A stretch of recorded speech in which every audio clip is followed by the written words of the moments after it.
Alhamdulillah Rabbil Alamin.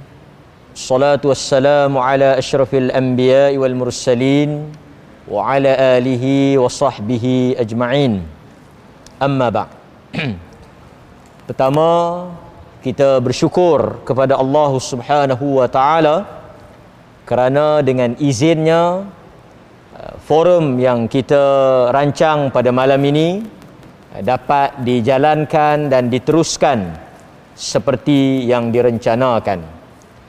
Untuk makluman tuan-tuan dan puan-puan, hadirin hadirat sidang jemaah sekalian, program ini merupakan aktiviti mingguan yang dianjurkan oleh Jabatan Agama Islam Perlis dan juga Majlis Agama Islam dan Adat Istiadat Melayu Perlis di bawah rancangan atau program Ihya Masjid, yang mana pada malam ini giliran Masjid Tuanku Said Faizuddin Putra Kuala Perlis yang menjadi tuan rumah kepada program Ihya Masjid pada malam ini.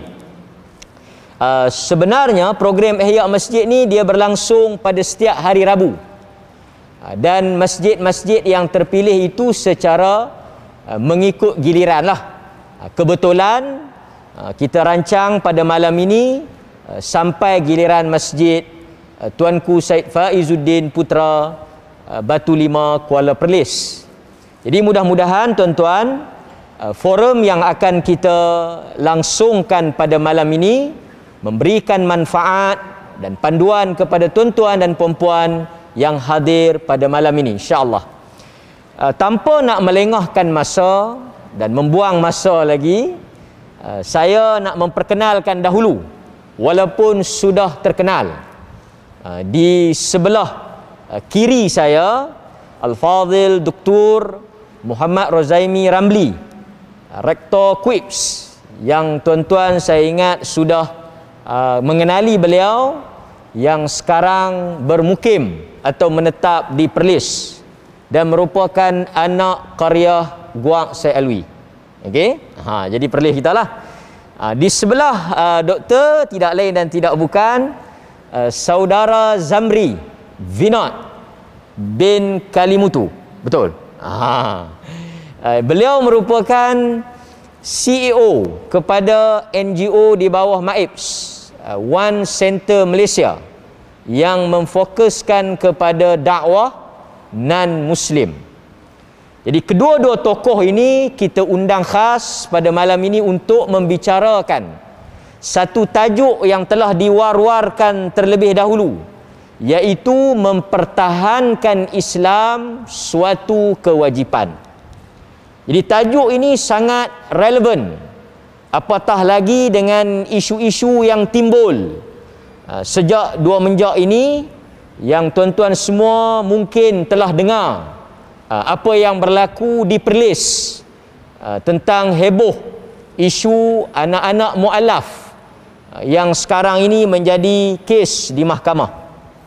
Kemudian tuan-tuan, sebelum daripada itu juga banyak pertikaian dan isu-isu yang melibatkan umat Islam di Malaysia. Juga kalau kita pergi luar sedikit, ada isu-isu yang juga berkaitan dengan umat Islam di negara-negara yang bukan Islam, seperti di China, Myanmar, India dan sebagainya. Ini semua boleh diikuti dengan meluas di media-media sosial ataupun media-media arus perdana. Jadi tuan-tuan, walaupun kita jauh nun di Perlis dan jauh di Kuala Perlis, tetapi tajuk ini sangat dekat dengan hati kita sebagai umat Islam. Walaupun saudara kita ditindas di luar daripada Malaysia, tetapi kita yang juga berakidah yang sama ini sepatutnya mengambil tahu dan sekurang-kurangnya berdoa untuk keselamatan mereka dan menyumbang bantuan sekadar yang kita mampu. Bagi membuka gelanggang kita pada malam ini, diskusi forum kita insya-Allah yang akan dibahaskan dengan ilmiah dan juga mengikut pandangan-pandangan daripada kedua-dua panel, saya ajukan soalan yang pertama kepada Dr. Rozaimi Soalan saya yang pertama, kita minta Dr. Rozaimi selaku ahli akademik, rektor kepada College Universiti di Perlis, yang juga saya ingat terlibat dalam dunia dakwah di Malaysia, pandangan secara umum tentang tajuk. Minta beri ulasan secara umum tentang tajuk mempertahankan Islam. Kemudian saya minta juga beliau untuk memberikan pandangan dalam semangat mempertahankan Islam. Kita tak nafikan akan ada kelompok yang bersifat ekstrim, melampau. Dan kita tahu tuan-tuan, Islam mengajar kita tidak boleh mengubah mungkar dengan perkara mungkar. Walaupun benda itu salah, tapi ada disiplin, ada kaedah, ada caranya untuk kita nak mengubah atau kita nak mempertahankan Islam. Kita bimbang semangat yang tidak dididik dengan ilmu ini akan melahirkan golongan yang tersasar. Jadi kita minta buah pandangan, buah fikiran daripada Al-Fadhil Dr. Rozaimi untuk pusingan yang pertama. Dipersilakan.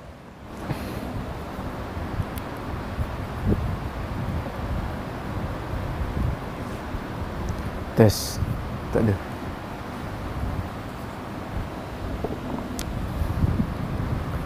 Tes. Assalamualaikum warahmatullahi wabarakatuh. Alhamdulillah, nahmaduhu wa nasta'inuhu wa nastaghfiruh, wa na'udzu billahi min syururi anfusina wa min sayyiati a'malina. Man yahdihillahu fala mudilla lahu wa man yudlil fala hadiyalah. Ashhadu an la ilaha illallah wahdahu la syarika lah, wa ashhadu anna Muhammadan abduhu wa rasuluh. Allahumma salli wa sallim ala Muhammad wa ala alihi wa sahbihi ajma'in. Ya ayyuhalladzina amanu taqullaha haqqa tuqatih wa la tamutunna illa wa antum muslimun. Ya ayyuhan nasu taqu rabbakumul ladzi khalaqakum min nafsin wahidah wa khalaqa minha zawjaha wa batha minhuma rijalan katsiran wa nisaa'a wattaqullaha alladzi tasaaluna bihi wal arham innallaha kana 'alaikum raqiba. Ya ayyuhalladzina amanu taqullaha wa qulu qawlan sadida yuslih lakum a'malakum wa yaghfir lakum dhunubakum wa may yuti'illaha wa rasulahu faqad faza fawzan 'azima. Fa inna asdaqal hadithi kitabullah wa khairal hadi hadi Muhammad wa syarral umuri muhdatsatuha wa kullu muhdatsatin bid'ah wa kullu bid'atin dalalah, amma ba'd. Terima kasih kepada Ustaz Mak Malaya selaku moderator pada hari ini, yang dimuliakan juga sahabat saya Ustaz Zamri Binot kita, yang hari ini smart pakai jubah kan. Dah nampak macam Arab dah kan. Hadirin dan hadirat yang dirahmati oleh Allah Subhanahu wa taala, yang berada di dalam masjid dan juga yang berada di dalam talian sana. Bila berbicara tentang mempertahankan Islam, saya suka untuk membahagikan mempertahankan Islam ni kepada dua. Yang pertama, mempertahankan agama Islam itu sendiri. Yang mana agama Islam itu harus dipertahankan oleh umat. Oleh kerana itulah kita melihat di dalam sejarah Islam, di dalam sirah An-Nabawiyah, para sahabat Nabi sallallahu alaihi wasallam sanggup untuk menggadaikan nyawa masing-masing. Kan ada di kalangan sahabat seperti yang kita kenal, ya, Anas bin Nadhr, bapa saudara kepada Anas bin Malik. Bapa saudara kepada Anas bin Malik yang bernama Anas bin Nadhr, yang betul-betul berjuang dalam peperangan Uhud sehingga beliau terkorban. Kita dapati juga di sana begitu ramai sahabat-sahabat yang gugur di medan syahid, di medan Uhud sebagai syuhada. Ini semua mereka gugur syahid itu bukan kerana saja-saja dia pun nak mati dalam keadaan sia-sia, tidak. Tetapi kerana nak mempertahankan agama. Nak mempertahankan agama. Allah Subhanahu wa taala menurunkan agama ini untuk kita sampaikan kepada manusia. Tetapi apabila dakwah ini disekat oleh mana-mana manusia, dakwah ini disekat oleh mana-mana bangsa, maka pada ketika itulah datangnya tuntutan untuk kita menghilangkan, kita panggil halangan tersebut. Ini seperti mana yang disebutkan di dalam sebuah kata-kata seorang pemuda yang sangat masyhur, Rib'i bin Amir, ketika dia bertemu dengan Rustum, ya, orang besar Parsi. Ketika mana dia pergi ke sana, Rustum bertanya, ini satu kata-kata yang masyhur, tuan-tuan biasa dengar. Sehingga kan Rib'i bila ditanya, kenapa orang-orang Islam ni datang daripada jauh, daripada Madinah pergi ke negara Parsi, nak dibuat apa dekat Parsi ni? Maka Rib'i bin Amir menjawab dengan satu jawapan yang sangat jelas, yang mana dia kata, Allahu bata'athana linukhrija man sya'a min ibadatil ibad ila ibadatillahi wahdah. Allah yang menghantar kami. Maksud jawapan dia tu nak bagi tahu kita tentang satu hakikat. Hakikatnya, mungkin hari ni orang nampak kita berjuang, kita berdakwah, nampak macam kita suka-suka, nampak macam kita nak cari pengaruh, nampak macam kita nak cari populariti. Tapi sebenarnya bukan. Kadang-kadang masuk juga dekat saya punya Facebook punya page, orang hantar mesej, dia kata, kamu ni nak cari apa? Nak cari pengaruh ke? Nak cari populariti ke? Kalau saya nak cari populariti, kalau ustaz-ustaz semua ni nak cari populariti, tak payah jadi ustaz lah. Masuk Malaysian Idol ke Akademi Fantasi dah tak ada kan? Ataupun pergi buat benda-benda pelik-pelik, masuk dalam YouTube ke, masuk dalam TikTok, pergi berjoget ke, lagi cepat dapat populariti. Tak payah susah-susah pergi belajar. Kadang-kadang pening-pening kepala pergi belajar sampai ke peringkat yang tinggi. Semua itu adalah untuk memahami agama dan menyampaikannya kepada umat. Kerana agama Islam ni dia tertegak dengan ilmu, ala basiratin ana wa man ittaba'ani. Agama Islam bukan tertegak hanya semata-mata dengan emosi. Dia bukan hanya semata-mata tertegak dengan semangat. Dia tertegak dengan ilmu. Maka sebab itu Nabi Muhammad sallallahu alaihi wasallam mendidik para sahabat ni dengan ilmu.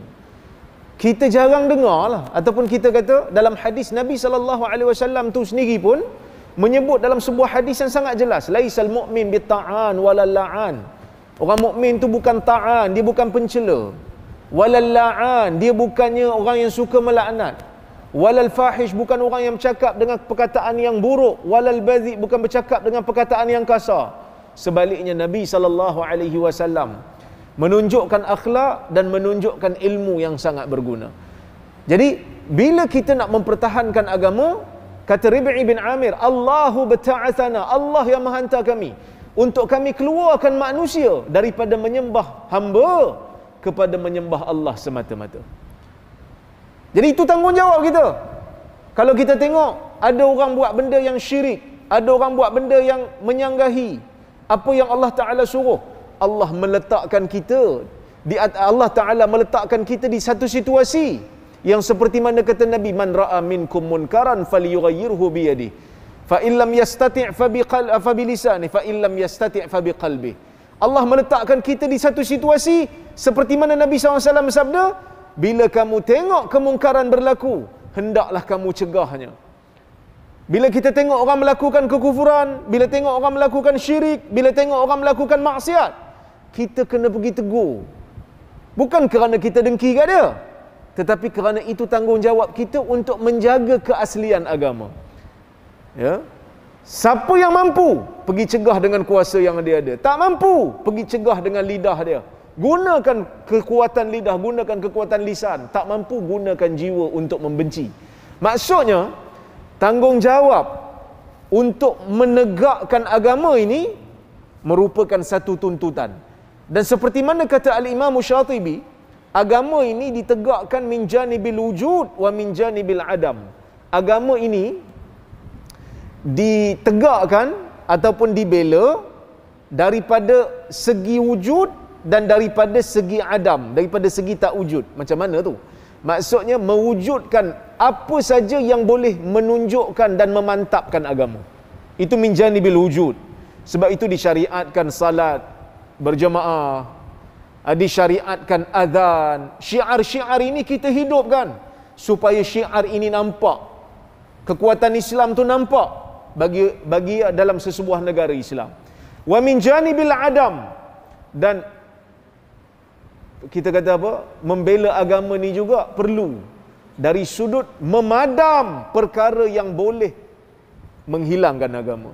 Maka sebab itu munculnya tanggungjawab untuk amar ma'ruf dan nahi mungkar. Maka sebab itu munculnya tanggungjawab untuk berjihad bagi menghalang semua halangan-halangan yang boleh menjadikan dakwah itu tersekat di mana-mana. Tuan-tuan dan puan-puan rahmati Allah Subhanahu wa taala sekalian. Yang kedua, bila kita kata mempertahankan agama, selain daripada mempertahankan agama itu dari sudut mempertahankan akidah dan syariah, yang kedua mempertahankan orang Islam. Mempertahankan orang Islam itu juga termasuk di dalam tuntutan ke atas kita. Maka sebab itu Allah Ta'ala turunkan ayat dalam Quran, innamal mu'minuna ikhwah, sesungguhnya orang-orang mukmin itu bersaudara. Fa aslihu baina akhawaikum, damaikan di antara dua sahabatmu yang bertelagah. Dan Allah Subhanahu wa taala menjadikan orang mukmin ini saling bantu membantu, bukan hanya sekadar bantu tu, bukan hanya sekadar bantu dari sudut fizikal. Sebab itu Nabi SAW sebut dalam sebuah hadis, ketika Nabi SAW bersabda, al-muslim man salimal muslimuna min lisanihi wa yadih. Atau kama qala, Nabi kata orang muslim itu ialah orang muslim yang sebenar-benar muslim ialah apabila orang muslim lain rasa selamat dengan lidah dan tangannya. Min lisanihi, dengan lidah dan tangan, menyelamatkan orang muslim yang lain. Maksudnya orang muslim ni dia tak boleh melukakan orang Islam yang lain. Dia tak boleh tindas orang Islam yang lain. Dia tak boleh zalimi orang Islam yang lain. Dan dalam masa yang sama, dia tidak boleh untuk menulis ataupun bertindak untuk menyesatkan orang Islam yang lain. Maksudnya tulisan dia, mulut dia, tangan dia, lisan dia tidak boleh mengeluarkan satu perkataan yang menyesatkan orang Islam yang lain. Maksud menyesat ni, dia tak boleh keluarkan pandangan-pandangan yang batil, pandangan-pandangan yang boleh mengkufurkan orang lain bila percaya.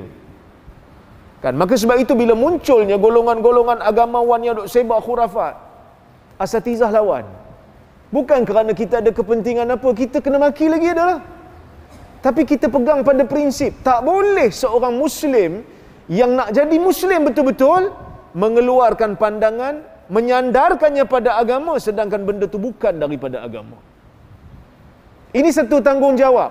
Selain daripada mempertahankan agama, mempertahankan orang Islam daripada dizalimi, daripada ditindas, daripada dirosakkan, daripada disesatkan oleh orang yang tak bertanggungjawab. Oleh kerana itu kita melihat, tuan-tuan dan puan-puan rahmati Allah sekalian, dalam sejarah. Nah, kalau tuan-tuan baca dalam kitab sirah, ada satu riwayat seorang perempuan muslimah di zaman Nabi sallallahu alaihi wasallam ni, dia pergi berjumpa dengan peniaga Yahudi. Ini kisah Bani Qainuqa. Tuan-tuan pun biasa dengar cerita ni, kalau siapa mengaji sirah dia akan jumpa kisah ni. Bani Qainuqa merupakan orang Yahudi. Selepas daripada kemenangan Nabi sallallahu alaihi wasallam dalam peperangan Badar, orang-orang Yahudi ni still ada dekat Madinah. Ada Bani Qainuqa, ada Bani Nadir. Jadi Bani Qainuqa ni, dia tengok satu orang muslimah. Muslimah tu dia menutup muka lah. Dia menutup mukanya. Maka orang Yahudi ni dia nak tengoklah muka muslimah, dia kacau muslimah ni. Jadi muslimah ni tak layan dia. Jadi bila perempuan ni duduk, muslimah ni duduk, Bani Qainuqa ni ada satu orang Yahudi ni, dia pergi ikat kain perempuan ni dekat satu benda. Jadi bila perempuan ni bangun, kain dia tersingkap. Kain dia tersingkap. Jadi orang Yahudi yang ada kat situ pakat ketawa kat perempuan ni. Peristiwa itu dilihat oleh seorang lelaki daripada kalangan orang Muslim. Perbuatan itu dilihat oleh seorang orang Muslim. Jadi orang Muslim ni tak cakap banyak, dia pergi bunuh satu orang Yahudi ni. Dan orang Yahudi ni ramai-ramai bunuh orang Muslim, maka terjadilah peperangan Bani Qainuqa.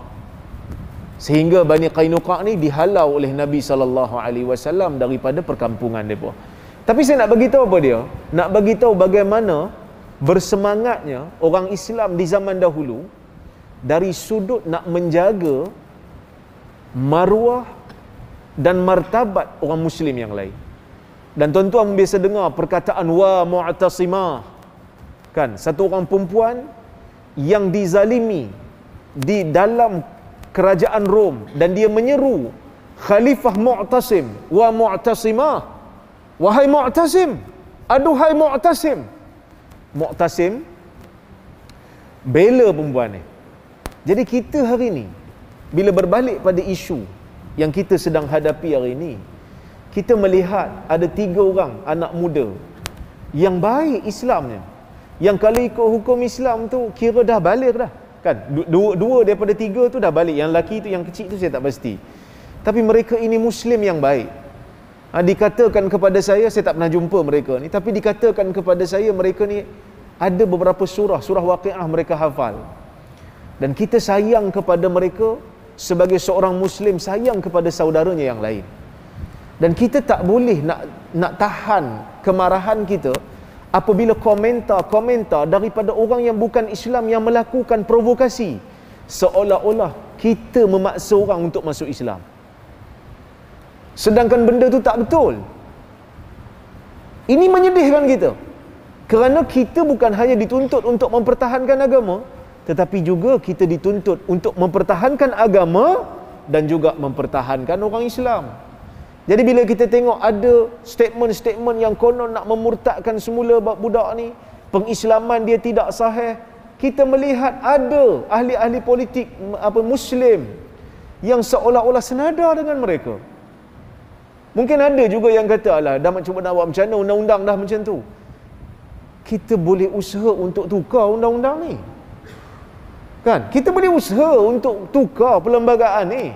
Sepatutnya sebagai seorang Muslim, kita kena tunjuk usaha kita untuk ubah keadaan ni, sehingga kan orang nampak walaupun kita tak berjaya, tapi at least kita ada usaha. Bukan seolah-olah kita redha dengan usaha untuk mengembalikan budak ni kepada agama asal yang bukan Islam tu. Kerana masuknya mereka ke dalam Islam itu bukan kita paksa, tetapi melalui penjaga mereka yang sah, iaitu ayah mereka. Kan? Ketika mana orang bukan Islam dalam negara ni, ya, perlembagaan tidak membenarkan mereka itu dan ini, mereka berhujah, mereka berusaha untuk mengatakan ini bercanggah dengan kebebasan hak asasi manusia. Mereka senada dalam isu ni. Tak kira apa-apa pun, daripada mana mereka datang pun, tapi mereka senada. Tapi yang menjadi sedihnya kita ni, kita tidak boleh untuk meletakkan prioriti. Kita masih lagi berpecah. Kita masih lagi tengok kem mana. Sebab tu saya agak orang kata apa, agak kecewa jugalah. Tapi alhamdulillah kita usaha jugalah, kita kumpulkan beberapa NGO yang lain, kita bincang macam mana nak bantu. Dan ada juga lawyer-lawyer Muslim yang memberikan bantuan secara percuma, dan kita amat-amat bersyukur kerana ada orang Islam yang masih lagi ada kesedaran untuk bantu. Cuma kita masih melihat ada lagi tulisan-tulisan yang cuba untuk main isu undang-undang seolah-olah nak kata benda ni biasa. Kita kata kalau undang-undang tak mengizinkan, at least kita usaha. Kita lawan di mahkamah untuk mempertahankan keislaman 3 budak ni. Bukan kita nak suruh lawan undang-undang, tapi ruang masih ada dan kesedaran mesti diletakkan supaya setiap daripada politician, setiap daripada ahli politik Muslim yang ramai di parlimen tu boleh berusaha sesuatu untuk mengubah keadaan ini, untuk pindah perlembagaan ini supaya dapat membela akidah orang Islam dalam kes-kes yang seumpama ini. Tuan-tuan dan puan-puan rahmati Allah sekalian, tapi dalam kita nak membela agama ni, nak membela orang Islam yang lain ni, macam kata Ustaz Mat tadilah, kita kadang-kadang jangan lebih pada had lah. Pertama, jangan langgar undang-undang lah, gunakan lunas undang-undang yang ada. Kadang-kadang kita ni duk semangat sangat nak mempertahankan agama, kita dah ambil sikap khawarij yang suka mengkafirkan orang. Kan ada kes budak muda, saya tak kenal dia, memang saya tak kenal budak ni, dia duk mengkafirkan orang tanpa, orang kata apa, tanpa menegakkan hujah yang jelas lagi. Saya kata saya tak kenal, tapi jangan duk buat perangai macam ni. Sebab dia buat, kami yang kena. Tengok-tengok ada pula gambar kami berdua. Saya pun tak tahu bila masa saya bergambar dengan dia. Pandai juga netizen duk pergi cari gambar. Bila saya tengok kat belakang tu, oh gambar ni waktu perkampungan sunnah. Kan? Tuan-tuan, kat masjid ni pun, waktu saya kuliah, kadang-kadang ada je orang datang nak minta tarik gambar dengan saya bukan kenal pun dia. Tapi dia orang kata, ini anak murid Rora lah ni, saya tak pernah ajar duk kafe ke orang ni. Tapi Alhamdulillah budak ni akhirnya sedar dan dia tarik balik lah pandangan dia tu. Tapi bukan hanya budak-budak kecil je, kadang-kadang orang tua yang menjanggut lebat pun duk kafe ke orang juga. Kan? Bila kita tegur, dia bodohkan kita pula. Kan? Macam dia seorang pula yang pandai. Ini masalah. Semangat tanpa ada ilmu ni problem. Maka Nabi SAW memberikan teguran. Memberikan teguran kepada kita, memberikan peringatan akan muncul golongan-golongan khawarij. Sufahaul ahlam. Mereka ini pandangan lemah, pandangan lekeh. Hudatsaul asnan, yang mana gigi mereka still lembut. Maksudnya mereka ini masih budak-budak lagi. Yaquluna qaula khairil bariyah. Mereka bercakap tu dalil-dalil agama. Tetapi mereka membaca Quran, la yujawizuna taraqiyahum, tetapi bacaan Quran itu tidak melepasi kerongkong mereka, tak sampai ke dada pun, tak faham pun.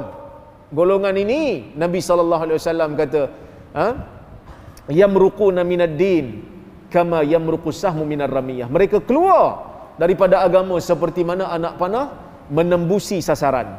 Maksud golongan ni golongan yang bahaya. Sebab itu bila kita nak melakukan kerja-kerja amar makruf nahi mungkar, nak membela agama, nak membela akidah saudara kita, kita kena pegang dawabit, kita kena pegang disiplin. Apa disiplin yang ada? Yang pertama, ketika mana kita nak mengingkari perbuatan mungkar, seperti mana Ustaz Mat sebut tadi, nak cegah benda mungkar bukan dengan mungkar.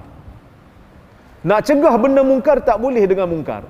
Dan yang kedua, waktu kita nak cegah mungkar, kena pastikan jangan cegahnya kita terhadap mungkar tu menghasilkan mungkar lain yang lebih buruk ataupun yang setara. Dan yang ketiga, kita kena bezakan yang mana satu hak yang mana satu hak rakyat, yang mana satu hak pemerintah. Ni kadang semangat sangat. Allah Ta'ala kata mereka ini perlu dipotong tangan umpamanya. Kita ambil potong tangan dia. Sedangkan kita bukan pemerintah. Kita bukan pemerintah. Ini bahaya. Dan melihat kepada kesan dan akibat. Sebab itu, bila kita buat sesuatu, fikir kesan. Kesan dia apa pada agama? Kadang-kadang syok kan? Seperti mana golongan-golongan yang kita kata IS ni kan, Daesh ni. Syok duk bom dirilah kan, duk ambil video sembelih orang, nampak macam syok, dapat puas hati. Tapi ia memberikan fitnah yang buruk balik pada agama. Orang menganggap agama Islam ni adalah satu agama yang menyemai keganasan dan sebagainya. Jadi tuan-tuan, itulah sedikit yang saya boleh sampaikan. Saya serah balik pada tuan moderator. Alhamdulillah, terima kasih pada Dr. Rozaimi di atas pandangan pada pusingan yang pertama. Satu poin yang boleh kita simpulkan, mungkin ada poin-poin lain yang tuan-tuan dapat dan tuan-tuan take note.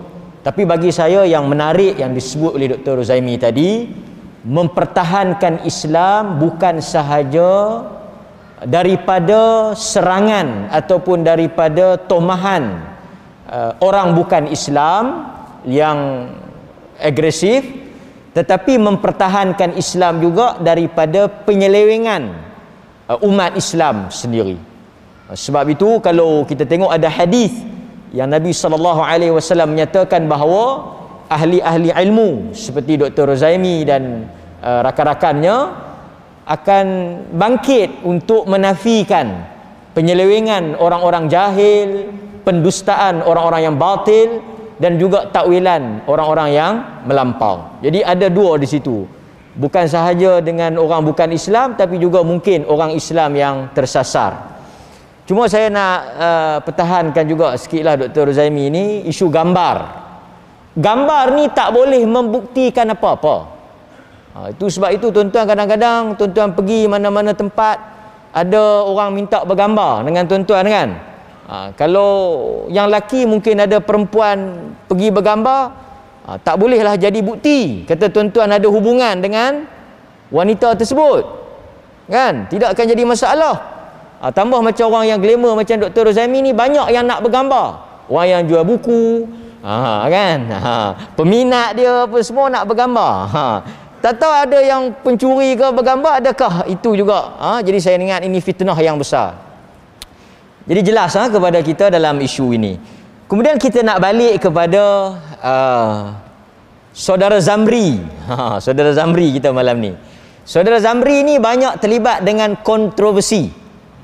Kontroversi kan? Dan kita pun banyak kita dengar tentang beliau.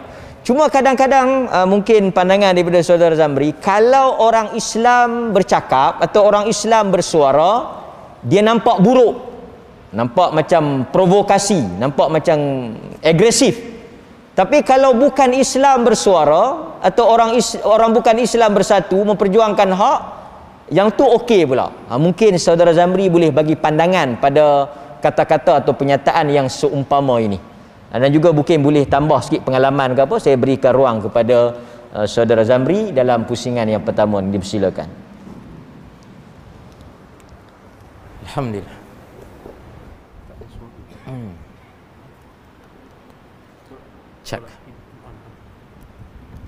Cek. Innal hamdalillah nahmaduhu wa nasta'inuhu wa nastaghfiruh wa na'udzu billahi min syururi anfusina min sayyiati a'malina may yahdihillahu fala mudhillalah wa may yudlil fala hadiyalah. Asyhadu an la ilaha illallah wahdahu la syarikalah wa asyhadu anna Muhammadan abduhu wa rasuluh, amma ba'd. Alhamdulillah. Terlebih dahulu sahabat kita Ustaz Mat Melaya bersama dengan saya Mat India, dan kita ada Mat separuh India di tengah Dr. Rozaimi. So hari ini lengkaplah, daripada Melayu, separa India, kemudian kepada India. Alhamdulillah. Soalan yang cukup baik tuan-tuan. Apabila Ustaz Mat Melaya dia tanya soalan, biasanya sering kali tuan-tuan, bila kita berbicara atau mempertahankan Islam dan sebagainya, mempertahankan umat Islam dan sebagainya, akhirnya kita pula yang kena label. Macam-macam label yang kita pula yang diberi dan sebagainya. Dan perkara ini bukan daripada hari ini. Daripada dahulu lagi kalau kita lihat, ini merupakan salah satu daripada agenda propaganda yang mereka telah wujudkan. Bukan daripada hari ini. Kalau kita lihat figure-figure negara-negara lain, yang kalau kita lihat seperti Nelson Mandela itu sendiri. Berapa ramai di antara kita hari ini bila bercerita berkaitan dengan Nelson Mandela, kita kenal satu figura ini. Nelson Mandela adalah seorang pejuang keamanan yang telah memenangi World Peace Award, kan? Berapa ramai di kalangan kita yang tahu sebenarnya dia dulu dilabelkan sebagai teroris. Dia dahulunya dilabel sebagai teroris, duduk penjara berapa tahun tuan-tuan? Lebih daripada 23 tahun duduk di penjara. Bila keluar dia menjadi Perdana Menteri South Africa. Kenapa saya cerita dengan perkara ini tuan-tuan? Sebab media kita pada hari ini, it can turn white into black dan boleh ubah hitam kepada putih. Zamri yang tuan-tuan nampak hitam hari ini, media boleh jadikan saya pun putih. Ini situasi yang berlaku kepada kita. Dan hari ini kalau kita nampak, siapa yang kontrol media ni? Di kalangan mereka. Hatta kalau kita lihat di Malaysia sendiri pun tuan-tuan, siapa yang kontrol media? Mereka kontrol media. Kita ada tak media kita? Ada. Media kita sibuk dengan apa? Sibuk dengan benda-benda lain tuan-tuan. Artis mana tak makan hari ini? Artis mana nak bersalin besok? Ini menjadi kononnya boleh membawa perubahan kepada pemikiran masyarakat kita. Ini yang kita sibukkan. Kalau kita lihat dalam konteks 3 orang anak-anak ini sendiri, kalau kita lihat bagaimana naratif media itu memburuk dan memperkotak-katikkan kita orang Islam ini, bagaimana mereka buat tuan-tuan? Pertama sekali mereka menggunakan perkataan-perkataan yang boleh trigger masyarakat kita. Contohnya yang pertama mereka kata apa tuan-tuan? Colik. Kita ni bila dengar aja colik, apa yang kita sangka tuan-tuan? Cuba kita sembang ni, forum ni kita buat secara santai sikit doktor. Kita sembang sikit. Bila kita cerita tentang colek, contoh Dr. Rozaimi telah dicolek, apa yang kita faham? Ada orang secara paksa, betul? dah tahan Dr. Rozaimi, betul? Ikat dan sebagainya, betul? Itu yang akan bermain di pemikiran kita. Begitulah naratif yang mereka cuba bawa. Sedangkan dalam isu budak-budak ini, betulkah berlaku begitu? Dan akhirnya orang Islam yang dituduh, kononnya kita mencolek kanak-kanak tersebut. Sedangkan tuan-tuan, kitalah yang bagi makan dekat budak-budak itu, kitalah yang jaga budak-budak itu, tak kala tak ada orang nak ambil peduli tentang budak-budak itu sendiri selama 3 tahun, tuan-tuan. Cerita yang sama, naratif yang berbeza. Naratif yang berbeza boleh memberi implikasi yang berbeza. Bukan sahaja itu. Kemudian mereka mengatakan kononnya kita orang Islam telah memaksa anak-anak tadi untuk menjadi seorang Muslim. Apa yang kita faham bila digunakan perkataan memaksa? By force. Betul? By force kita memaksa budak-budak itu untuk memeluk agama Islam. Sedangkan kita ada gambar. Kita ada gambar ketika mereka datang memeluk agama Islam, kita ada pendaftaran mereka dan sebagainya. Yang bawa mereka ni siapa, tuan-tuan? Ayah dia sendiri. Berlaku tak pemaksaan? Tidak berlaku pemaksaan dan sebagainya. Persoalan dekat sini, kenapa nak berbohong dan menipu naratif tersebut dan akhirnya menyebabkan orang Islam itu dinampakkan sebagai jahat. Orang Islam dinampakkan sebagai tidak bermoral. Ini cerita-cerita yang mereka keluarkan. Dan ada di kalangan orang Islam itu sendiri, tanpa mengambil sumber yang betul, tanpa mengambil tahu sumber yang betul, mereka menjadikan media-media ini sebagai sumber dan mula mengatakan kononnya tidak patutlah kita colek diorang, tidak patut kita memaksa mereka masuk Islam, tidak patut kita pisahkan mak dengan anak. Tidak pernah menjadi niat kita ataupun mana-mana pihak berkuasa agama untuk memisahkan mana-mana anak dengan ibu mereka. Kita pun ada anak, tuan-tuan. Tetapi naratif itu. Dan kalau kita lihat bagaimana Malaysia kini, Free Malaysia Today, Malay Mail, tuan-tuan, untuk makluman tuan-tuan, Malay Mail itu, sebab itu saya kata bagaimana mereka memainkan propaganda. Bila saya cerita Malay Mail, apa yang tuan-tuan faham? Ini adalah akhbar orang Melayu, betul? Malay Mail bukanlah milik orang Malay. But mereka menggunakan nama-nama begitu untuk kononnya bila orang membaca, orang akan faham, oh ini suara orang Melayu, sedangkan bukan suara orang Melayu. Bagaimana mereka kontrol media tadi, tuan-tuan, menyebabkan yang betul pun boleh jadi salah, yang salah boleh jadi betul. Kita sibuk dengan perkara-perkara lain. Kita masih lagi dengan kita punya tilam yang empuk di rumah kita, masih lagi relax. Mereka tengah buat apa, tuan-tuan? Mereka sedang memperjuangkan perkara-perkara yang mereka ingin perjuangkan. Cuma beza dia di antara mereka dengan kita ini, seperti yang telah disebut oleh panel sebelum ini, Dr. Rozaimi, oleh Ustaz Mak Melaya dan sebagainya. Kita ada perbezaan prinsip. Di dalam Islam, kita menentang tak perkara-perkara ini, tuan-tuan, kita menentang pembohongan, kita menentang naratif yang salah dan sebagainya. Tetapi di dalam keadaan ataupun rangka yang beretika, kita tidak berbohong. Kita cakap perkara yang betul dan sebagainya. Dan saya percaya masih ramai dekat luar sana yang tidak tahu apa sebenarnya cerita sebenar berkaitan dengan 3 orang budak ini.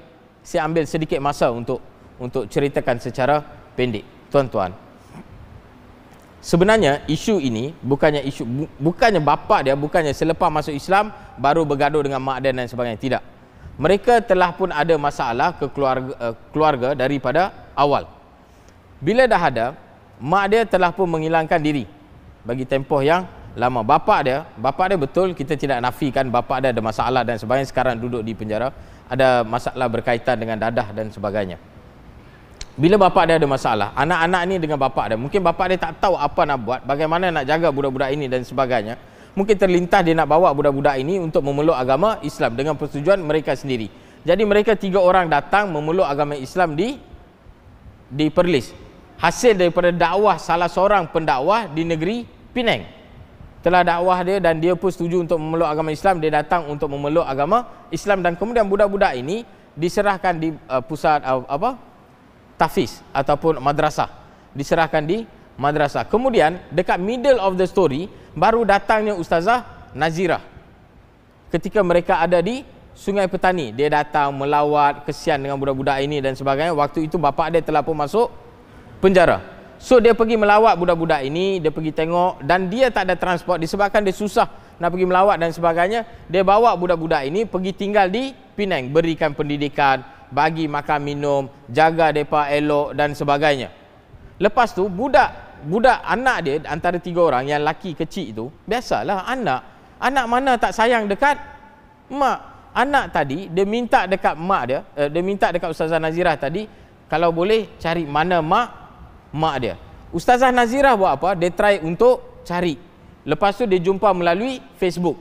Dia jumpa melalui Facebook dan dia kontak melalui Facebook dekat mak dia. Bagi tahu yang anak ada di sekian-sekian tempat dan sebagainya, kalau boleh datang melawat. Lepas 8 hari baru reply. Bila reply tuan-tuan, dah bagi tahu suruh datang melawat dan sebagainya, mungkin sibuk kerja dan sebagainya, dia pun bagi tahu dia tak boleh nak datang sebab sibuk kerja, tak boleh datang, tak ada duit, dan mereka telah pun offer untuk bagi duit. Tak apa, kita boleh bagi duit untuk kamu datang melawat. Bagus tak tuan-tuan? Bagus kan? Suruh nak bagi duit, dah offer dan sebagainya, tapi tak datang. Beberapa kali dah set untuk berjumpa tapi tak jadi. Setelah habis isu ini, mereka pun duk jaga macam biasa dan sebagainya. Tiba-tiba datang surat, datang 3 orang, David Marshall, Satis Muniandi dan Profesor Ramasamy. Mereka bertiga datang dan tiba-tiba jadi kecoh, kata berlaku pencolekan, kata berlaku pemaksaan. Tuan-tuan faham? Dan apabila berlaku begitu, bukan hanya di kalangan mereka, yang lebih malang lagi apabila ada di kalangan orang yang mengaku dia Islam, dia pun turut tembak bersama-sama dan memberikan naratif yang tak betul. Itu yang berlaku. Sebab itu kita marah. Kita marah sebab apa tuan-tuan? Kenapa nak berbohong? Kenapa sengaja nak wujudkan satu situasi atau gambaran kononnya orang Islam ini adalah golongan yang suka memaksa orang untuk memeluk agama Islam. Orang Islam ini adalah golongan yang suka picolek orang punya anak dan sebagainya. Why? Kenapa nak main sentimen yang mana sentimen itu tidak wujud? Sedangkan orang dekat sini berniat untuk membantu.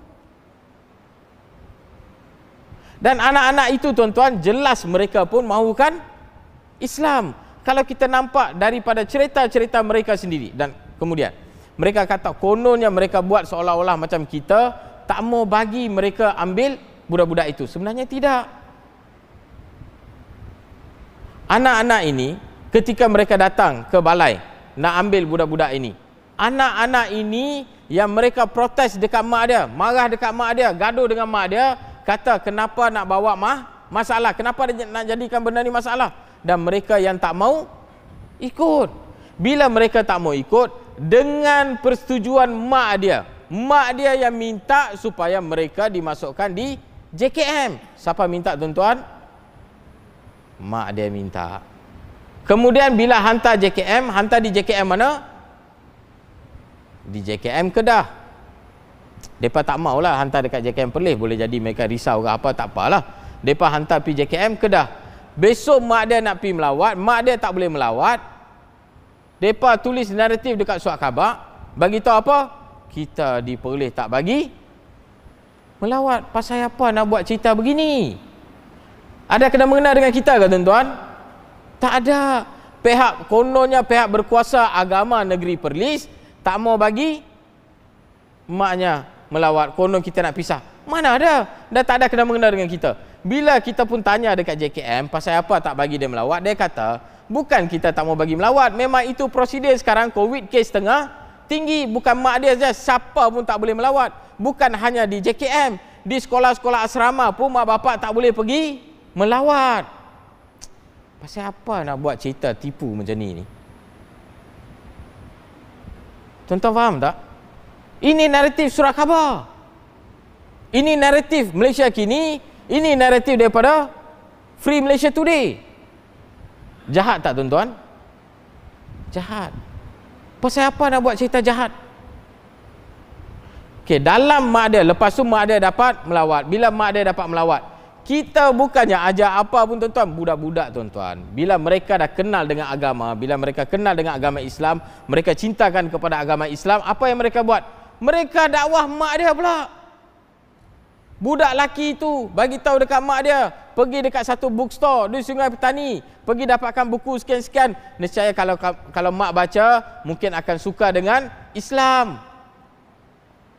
Anak tu pula bagi tahu, kalau mak nak masuk Islam, mereka pun bersetuju. Ini bukan saya cakap, ini naratif daripada mereka sendiri yang saya ambil dan saya simpan.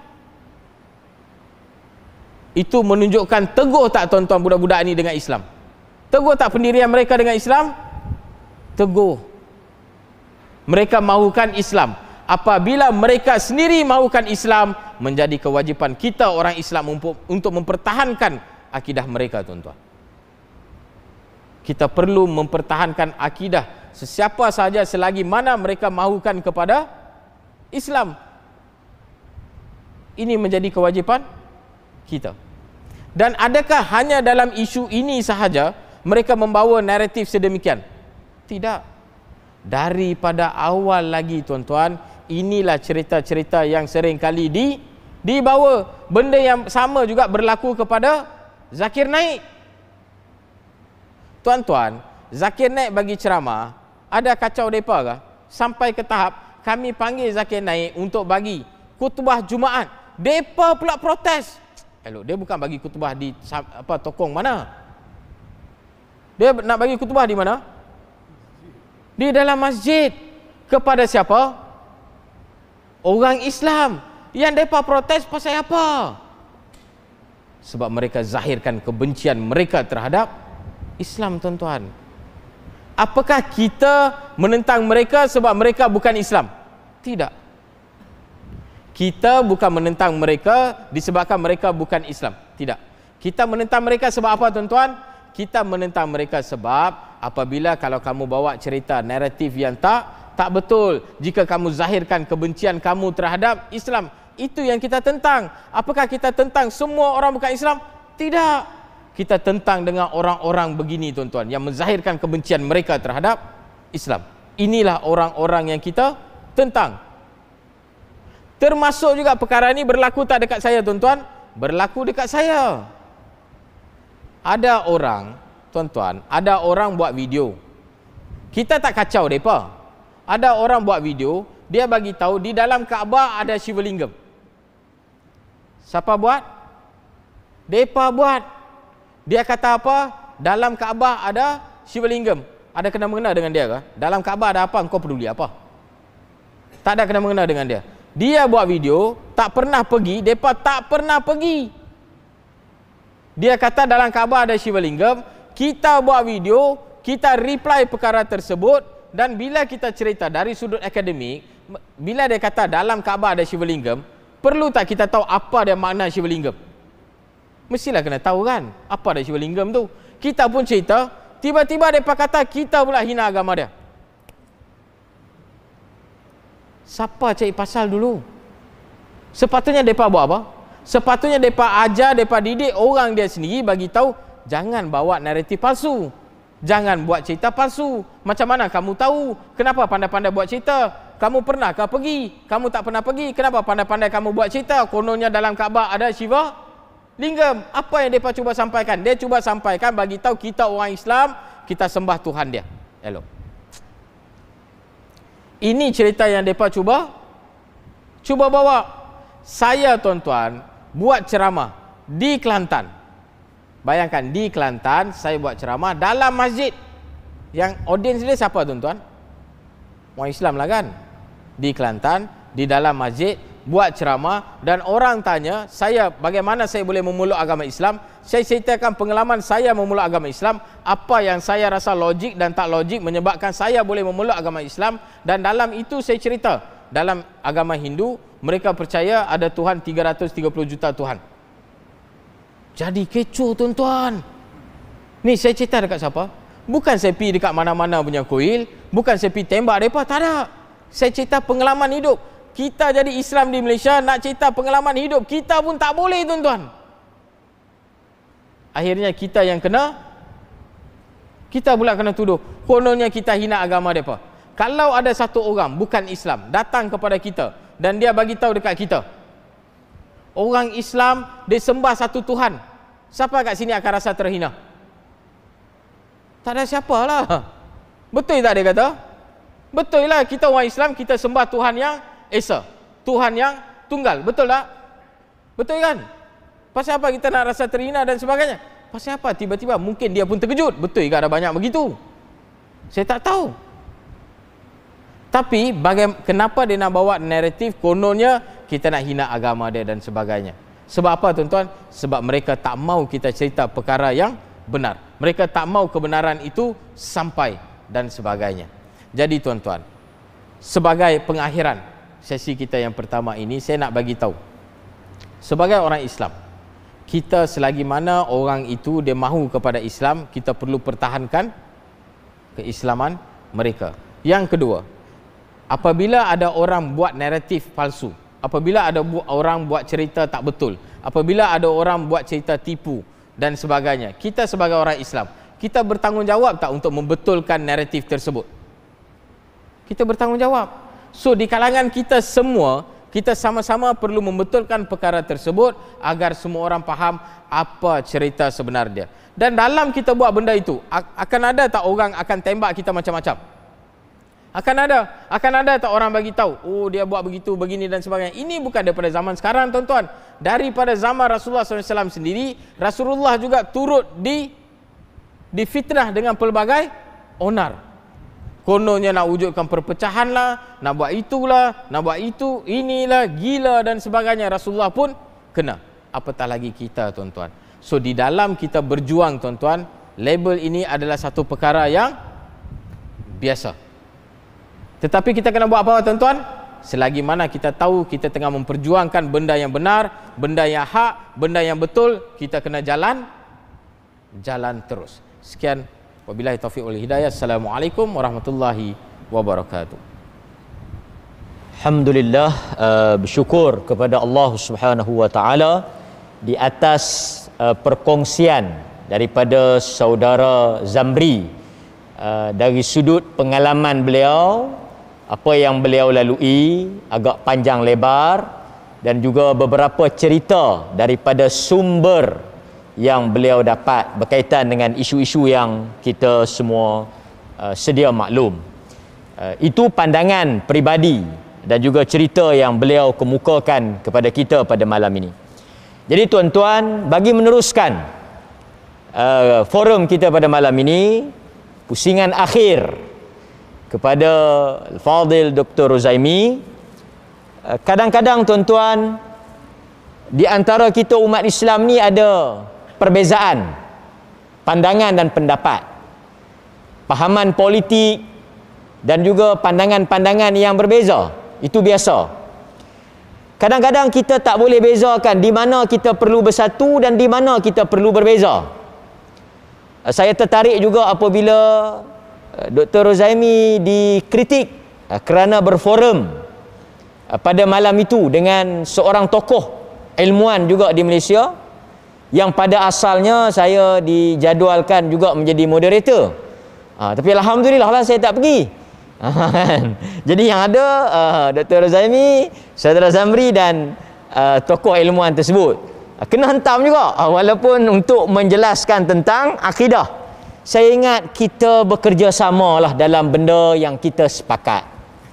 Dalam benda yang kita berbeza, kita bertolak ansur. Kalau kita tak boleh bezakan benda ni, saya ingat sampai bila pun kita tak akan dapat kesatuan yang utuh. Tuan-tuan, ada ketika kita berbeza. Bukan semua orang pahamannya sama. Bukan semua orang pegangannya, pendapatnya sama. Tapi kenapa apabila kita datang salat, kita boleh berdiri di dalam saf yang sama, melakukan pergerakan yang sama, kerana kita mengenepikan kefahaman itu, perbezaan itu pada tempat-tempatnya. Jadi saya minta Dr. Ruzaimi mungkin boleh bagi pandangan sikit dalam kita nak mempertahankan Islam, agama kita, mengikut lunas undang-undang dan kaedah yang ditetapkan. Mungkin kita boleh tahu di mana kita berbeza dan di mana kita bersatu insya-Allah. Baik, terima kasih Ustaz Ahmad. Cerita pasal saya dan Zamri tak kena sangat. Saya kena sindir selalu kan. Duduk dalam majlis. Dia kata duduk dalam majlis bersama dengan ahli bidah. Jadi tak boleh dia kata. Tapi 2-3 hari sudah saya tengok ada satu poster. Ramai kat ustaz-ustaz depa duk bermajlis juga dengan ahli-ahli yang depa kata ahli bidah tu, boleh pula kan. Tapi tak apalah, manusia begitulah kan. Saya tak ada masalah. Yang penting kita menyampaikan pendirian kita, itu je. Di mana pun kita duduk, kita sampaikan pendirian. Baik. Masalah kita orang Islam pada hari ini, kita tak reti nak letakkan prioriti. Sehingga kan Dr. Yusuf Al-Qaradawi terpaksa menulis kitab Fiqhul Awlawiyat dan Fiqhul Muwazanat.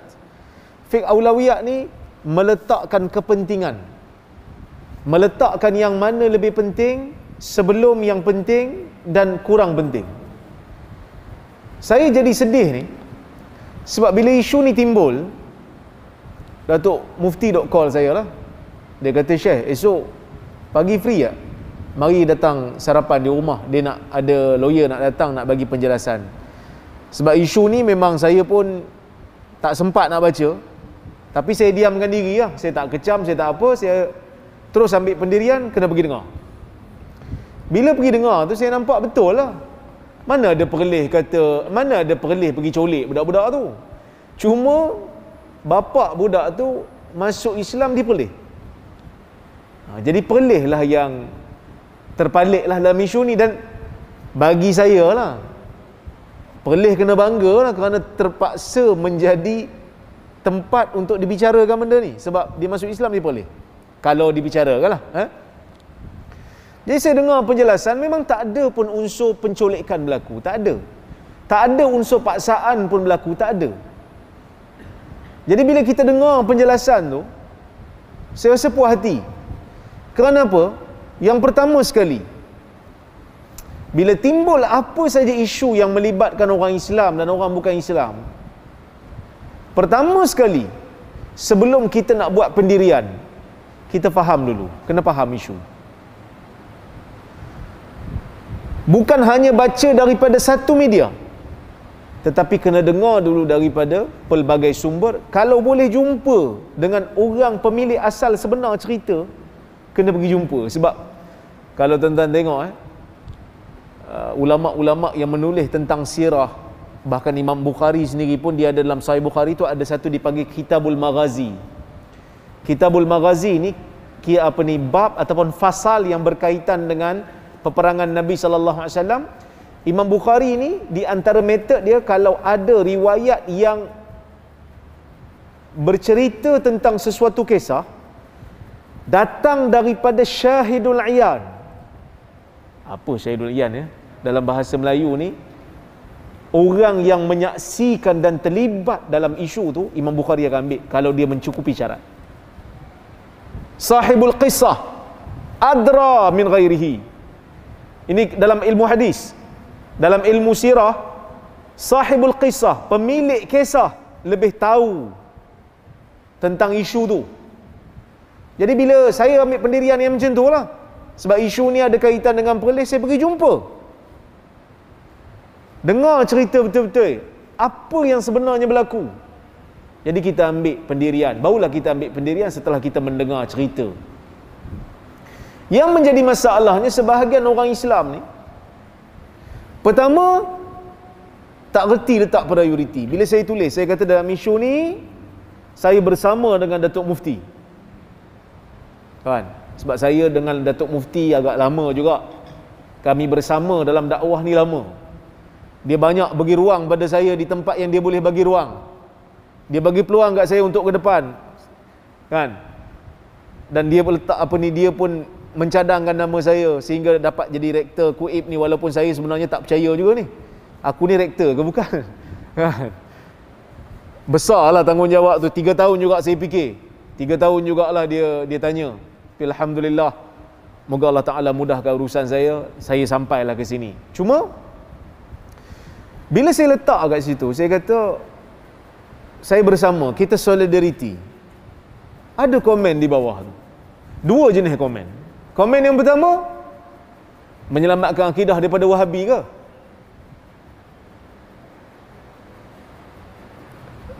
Kita salah meletakkan prioriti. Kita berbicara tentang 3 anak yang telah menjadi Muslim yang baik. Hafal Quran, hafallah beberapa surah dalam Quran. Kita nak pertahan akidah dia, tapi ada mangkuk-mangkuk ni dok fikir lagi isu Wahabi tak Wahabi. Sebab tu saya geram.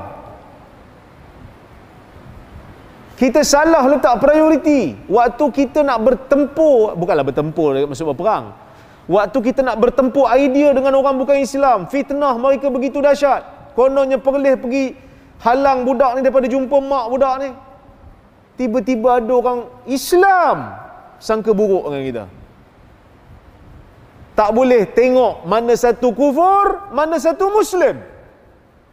Ataupun mungkin mereka anggap kita kafir jugalah kot. Tapi budak-budak tu bukan kafir pun. Kalaulah kata dia nak kafirkan saya contohnya kan. Tapi budak-budak tu tak kafir pun. Budak tu Islam yang baik. Dan saya pun alhamdulillah, mudah-mudahan Allah Ta'ala terimalah Islam saya. Kita Muslim. Tapi kita salah meletakkan prioriti. Saya ingat lagi kisah yang tuan-tuan biasa dengar. Kan Khalid bin Al-Walid kena pecat dengan Omar. Kan? Dia kena pecat dengan Omar. Tapi bila pergi perang dia pergi tak? Masa Omar lantik Abu Ubaidah jadi ketua, dia pergi. Sehingga kan dalam satu riwayat Abu Ubaidah ni, dia pergi arah, kau pergi buat ni, kau pergi. Omar, Khalid tunggu je. Bila nak suruh aku? Lah kata tak ada orang nak suruh dah. Dia kata, Khalid kau pergi. Dia kata aku tunggu saat ni lama dah. Abu Ubaidah kata, aku bukan tak mau suruh, tapi engkau dulu ketua. Dia kata jangan cakap macam tu. Kita semua sama.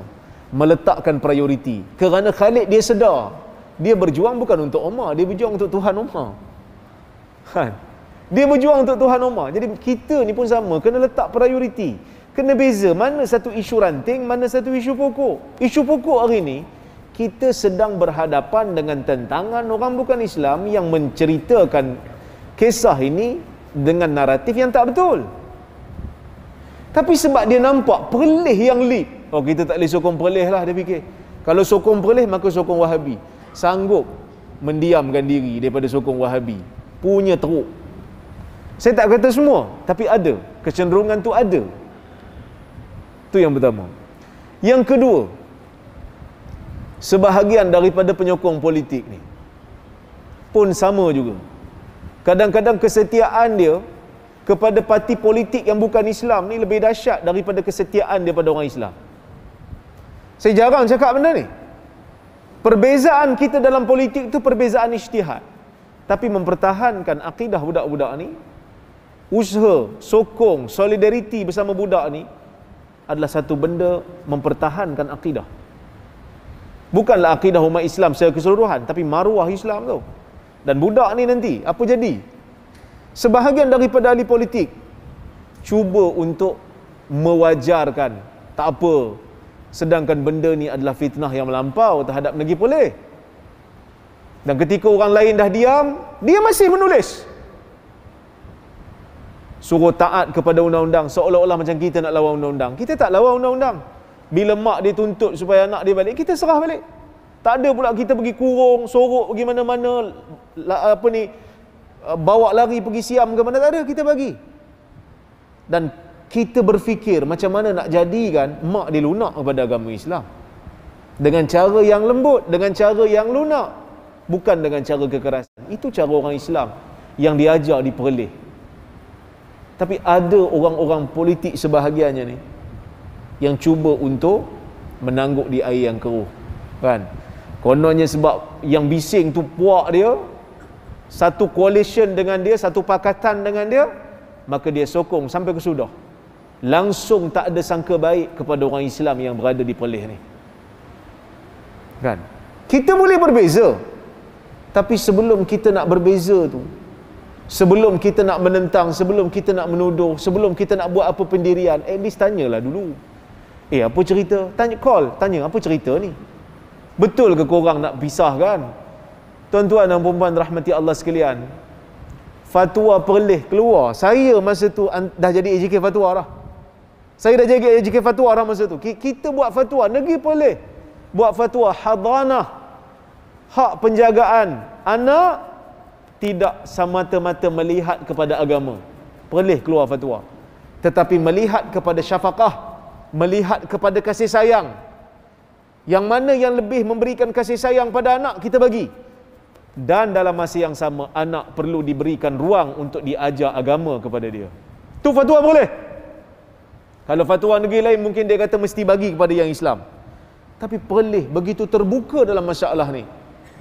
Kita ambil pendapat ulama yang kata syafaqah itu lebih utama. Tetapi agama bukan kita abaikan.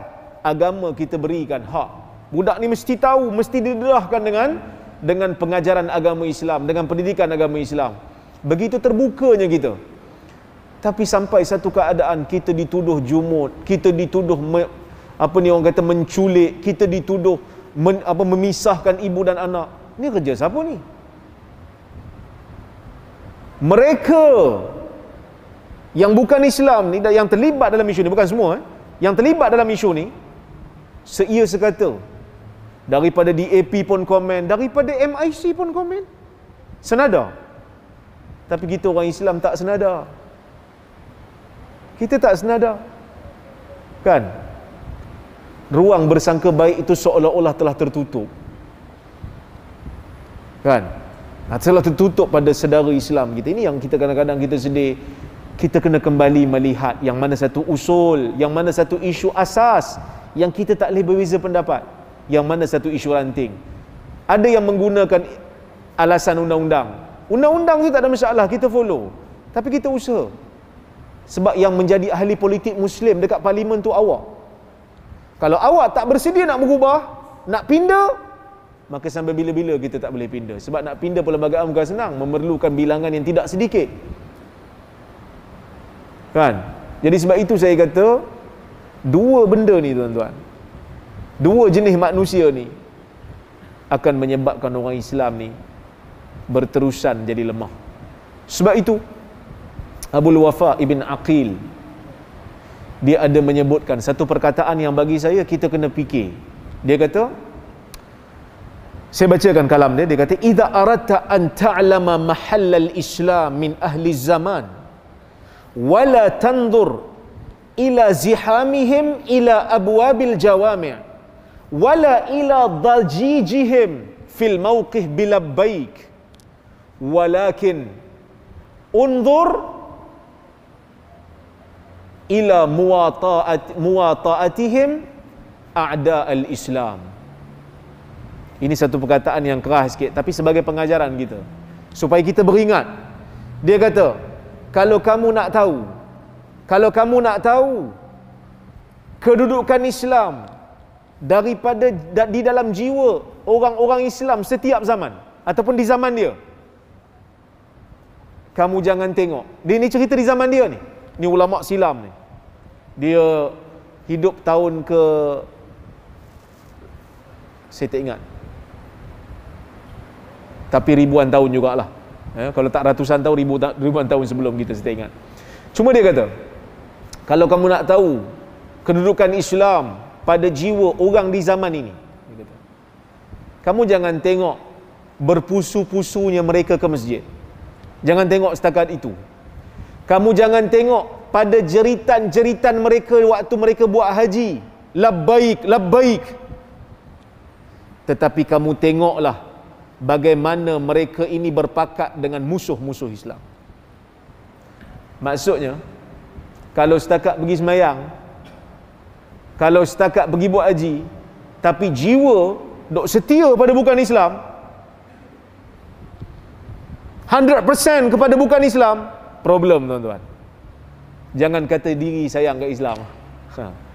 Ini merupakan satu peringatan. Saya tak tuduh siapa-siapa, tapi ia merupakan satu peringatan untuk kita bersama.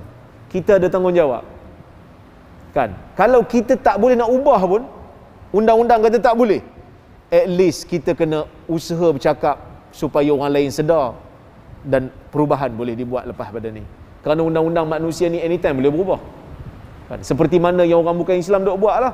benda bercanggah dengan perlembagaan. Dia orang duk bercakap human right, human right, human right.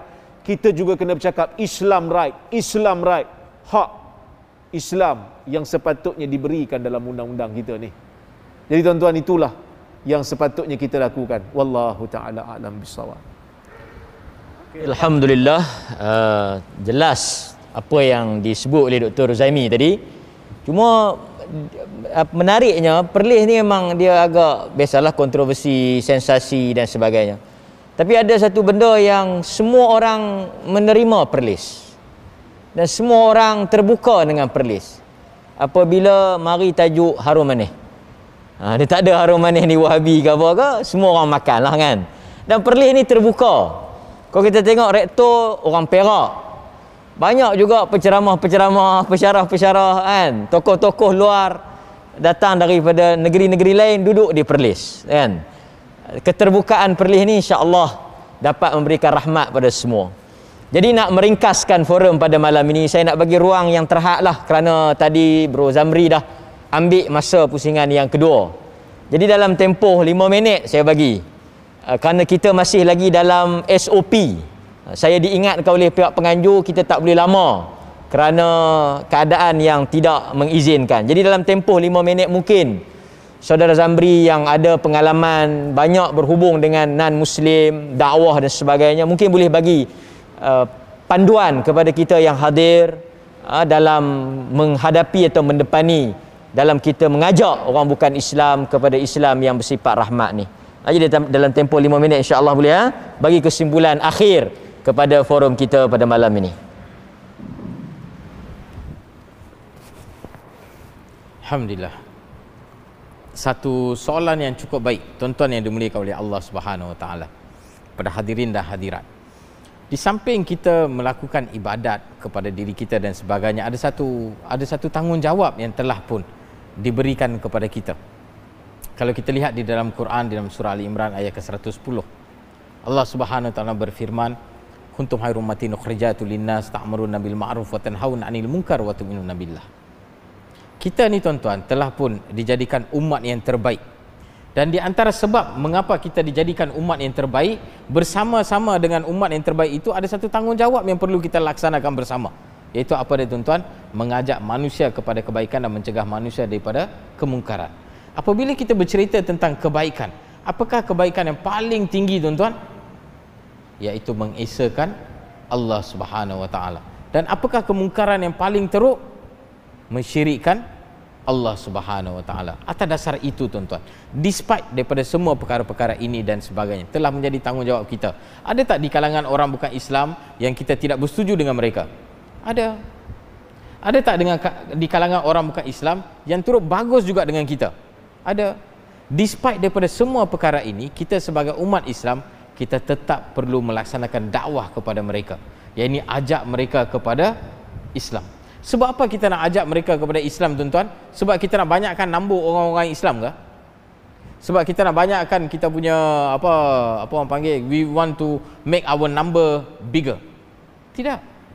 Sebab kita percaya tuan-tuan, Allah Subhanahu Wa Taala berfirman dalam surah An-Nisa ayat yang ke-48, di mana Allah boleh ampunkan apa saja dosa yang manusia lakukan mengikut kehendaknya, melainkan dosa syirik.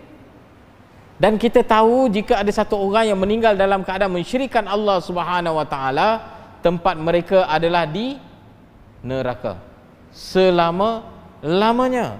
Atas dasar itu tuan-tuan, atas dasar kasih sayang, atas dasar kita nak menyelamatkan mereka, so kita pun bagi tahu tentang Islam. Di dalam perjuangan ini adalah satu perkara yang tidak dapat kita nafikan. Seperti mana di zaman Rasulullah SAW juga akan ada dua susuk tubuh yang berbeza tuan-tuan. Kita akan ada juga non-Muslim seperti mana Abu Talib, dan kita akan ada juga non-Muslim seperti mana Abu Jahal. Yang lawan kita tetap kena lawan, yang perlu kita dakap, kita perlu dakap. Dalam waktu yang sama kita perlu sampaikan juga risalah Islam kepada mereka. Semoga dengan usaha kita yang sedikit ini, Allah Subhanahu Wa Taala menjadikan kita asbab untuk tersebarnya hidayah kepada seluruh alam. Wa akhiru da'wana assalamualaikum warahmatullahi wabarakatuh. Alhamdulillah, dengan kesimpulan tadi berakhirlah forum kita pada malam ini. Walau bagaimanapun tuan-tuan, sebelum tuan-tuan balik, ada satu lagi pengumuman Ini juga termasuk dalam tajuk kita ni, mempertahankan Islam. Jadi saya menjemput semua tuan-tuan yang hadir pada malam ini, yang sihat, yang tidak bergejala, yang negatif, untuk beramai-ramai ke Masjid Tuanku Syed Putra Kanga pada hari Jumaat lusa 4 hari bulan selepas salat maghrib. Forum Wacana Ilmiah Siri 1. Tajuknya Bahaya Penglipur Lara Hadis. Ini juga dalam nak mempertahankan Islam ni, daripada cerita-cerita dongeng, cerita Firaun Selam, cerita kuda jantan, cerita macam-macam kan dengar cerita sekarang ni. Jadi tuan-tuan, ada orang kata dekat saya, sekarang tak payah tengok Maharaja Lawak, tak payah tengok senario pimai-pimai tang tu, tak payah tengok cerita lawak dah. Sekarang kita tengok ceramah agama, kita boleh bergembira. Kadang-kadang kalau penceramah ni masuk Maharaja Lawak pun takat uji bakat dia, kalah terus. Dia punya lawak tu sakan.